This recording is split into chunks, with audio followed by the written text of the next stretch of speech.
just cool. Everybody's great, and everybody loves each other, and it's just fun to have a break from. Shut up! Okay, cool. It's family. It's TWD family. We always messing with each other. On the show, we're all in the zone. It's a very obviously serious, heavy show at times, and we have fun working in that way. But it's fun to be at parties.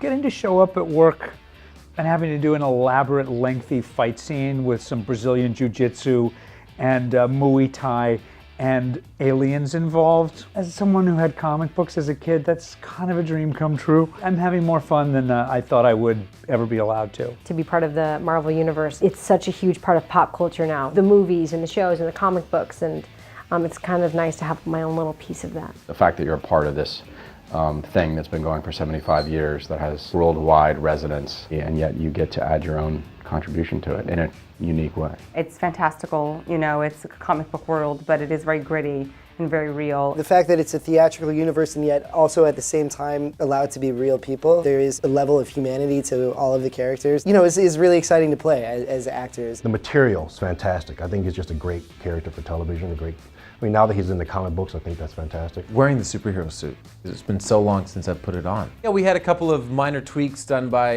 the Star Labs team, but again, I got to wear it like one time. Do you know how great the feeling is when you like put a Snuggie on and you're like about to lay and like eat Doritos on the couch? It feels like a freaking Snuggie. You want to go to bed, but you can't because you have to save the world. Obviously, we're very different in a handful of ways, but as far as the heart of the character, I mean, I have fun bringing as much of myself to the character as I can. The intelligence and wit of the writing. For me, that's always the attraction as an actor, and it always has been. He's a villain, and I spent 4 years playing a good guy on Prison Break, so now I get a chance to taste a little of that. I knew it was right for me as soon as I saw the breakdown. Big fan of the comic and a big fan of the cast, and I read it and I just got that tingle. I said, this is where I'm supposed to be. A very good friend of mine who's a huge comic book fan. When the role came up, he kind of sat me down, and it's his favorite comic book, so he sat me down and took me through everything about the character, so I have kind of extensive knowledge from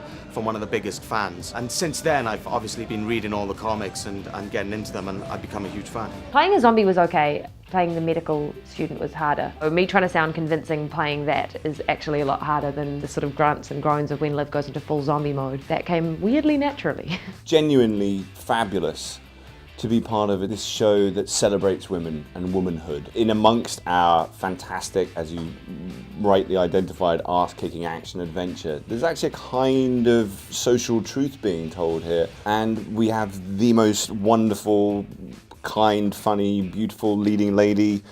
Yeah. We all just stand behind in her tailwind. That sounded so much worse than I meant it to. I was doing quite well with that until tailwind.